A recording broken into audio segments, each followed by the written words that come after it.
আসসালামু আলাইকুম দর্শক, স্বাগত জানাচ্ছি ঢাকা টাইমস ডিজিটালের পক্ষ থেকে। সঙ্গে আছি আমি আব্দুর রহমান। বিএনপি চেয়ারপারসন বেগম খালেদা জিয়া 2009 সালে সেনানিবাসের বাড়ি ছাড়া হওয়ার সময় সেনাপ্রধান ছিলেন জেনারেল মোহাম্মদ আব্দুল মুবিন। অভিযোগ রয়েছে, খালেদা জিয়াকে শহীদ মইনুল সড়কের বাড়ি থেকে উচ্ছেদে আব্দুল মুবিনই ছিলেন অন্যতম কারিগর।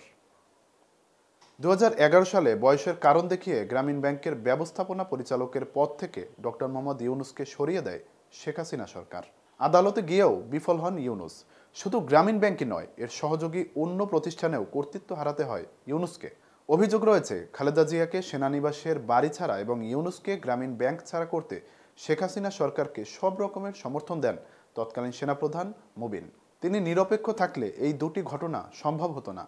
1983 সালে গ্রামীণ ব্যাংক প্রতিষ্ঠার পর থেকে ব্যবস্থাপনা পরিচালকের দায়িত্বে ছিলেন ইউনুস। প্রতিষ্ঠার পর থেকেই গ্রামীণ ব্যাংকের কার্যক্রম তখন থেকে বিশ্বব্যাপী ইউনুসকে পরিচিত করে তোলে। তার খ্যাতি হয় গরিবের ব্যাংকার নামে। দারিদ্র্য বিমোচনের মাধ্যমে বিশ্বের শান্তি প্রতিষ্ঠায় ভূমিকা রাখায় 2006 সালে গ্রামীণ ব্যাংক ও ইউনুস যৌথভাবে নোবেল পুরস্কারে ভূষিত হয়। অনেকেই মনে করেন 2007 সালে জরুরি অবস্থার সময় ইউনুসের দল গঠনের চেষ্টা আওয়ামী লীগ সভাপতি শেখ হাসিনার সঙ্গে তার সম্পর্ক বৈরী করে তোলে। 2009 সালে শেখ হাসিনা সরকার গঠনের 2 বছর পরই ইউনুসকে গ্রামীণ ব্যাংক থেকে উৎখাত করা হয়।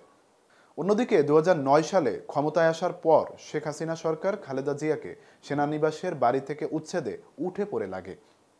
সে সময় সেনাপ্রধান জেনারেল মোহাম্মদ আব্দুল মুবিন আওয়ামী লীগ সরকারের এই পরিকল্পনা বাস্তবায়ন করে খালেদা জিয়াকে বাড়ি ছাড়া করতে সকল আয়োজন করে বলে অভিযোগ রয়েছে। 2010 সালের 13 নভেম্বর প্রয়াত স্বামী সাবেক রাষ্ট্রপতি জিয়াউর রহমানের স্মৃতি বিজড়িত ওই বাড়ি ছেড়ে আসার পর খালেদা জিয়া অভিযোগ করেছিলেন তাকে এক কাপড়ে বের করে দেওয়া হয়েছে। সেনানিবাসের বাড়ি ছেড়ে আসার পর বিএনপি চেয়ারপারসনকে কান্নারত দেখেছিল দেশের মানুষ। 2010 সালের 13 নভেম্বর নাটকীয় নানা পরিস্থিতির পর বিকেলের দিকে খালেদা জিয়া অশ্রু নয়নে ওই বাড়ি ছেড়ে আসেন। দেশ স্বাধীন হওয়ার পর 1972 সালে অ্যাডজুট্যান্ট জেনারেল হিসেবে জিয়াউর রহমান পরিবার নিয়ে শহীদ মইনুল সড়কের 6 নম্বর ওই বাড়িতে ওঠেন। পরে সেনাপ্রধান, সামরিক আইন প্রশাসক এবং রাষ্ট্রপতি হয়েও 165 কাঠা জমির ওপর নির্মিত ওই বাড়িতেই ছিলেন জিয়াউর রহমান। 1981 সালের 30 মে রাষ্ট্রপতি জিয়া চট্টগ্রামে এক ব্যর্থ সেনা অভ্যুত্থানে নিহত হন। ওই বছরের 12 জুন তৎকালীন অস্থায়ী রাষ্ট্রপতি আব্দুস সাত্তার সেনানিবাসের ওই বাড়িটি বিধবা খালেদা জিয়ার নামে বরাদ্দ দেন।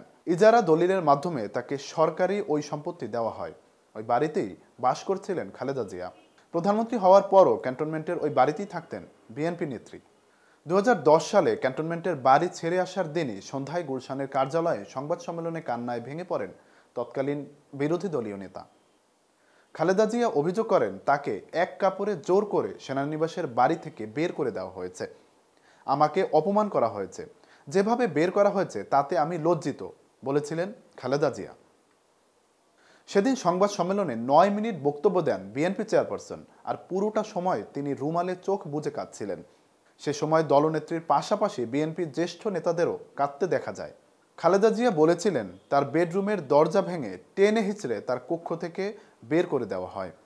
সর্বোচ্চ আদালতে বিচারাধীন মামলা নিষ্পত্তির আগেই তাকে জোর করে বাড়ি থেকে বের করে দিয়ে উচ্চ আদালতের সম্মানকে সরকার পদদলিত করেছে বলেও মন্তব্য করেছিলেন তিনি। এরপর 3 মেয়াদে শেখ হাসিনার শাসনামলে আর সেনানিবাসে যাননি সাবেক প্রধানমন্ত্রী খালেদা জিয়া। ক্ষমতার পালাবদলের পর গেল 21 নভেম্বরে সশস্ত্র বাহিনী দিবসে সেনাকুঞ্জে সংবর্ধনা অনুষ্ঠানে যোগ দেন খালেদা জিয়া। অনুষ্ঠানে তার পাশে ছিলেন অন্তর্বর্তী সরকারের প্রধান উপদেষ্টা ডক্টর মোহাম্মদ ইউনুস। সেই সাবেক সেনাপ্রধান আব্দুল মুবিন এখন ইউনাইটেড গ্রুপের প্রধান মালিকপক্ষ হাসান মাহমুদ রাজার বেআই সম্পর্ক।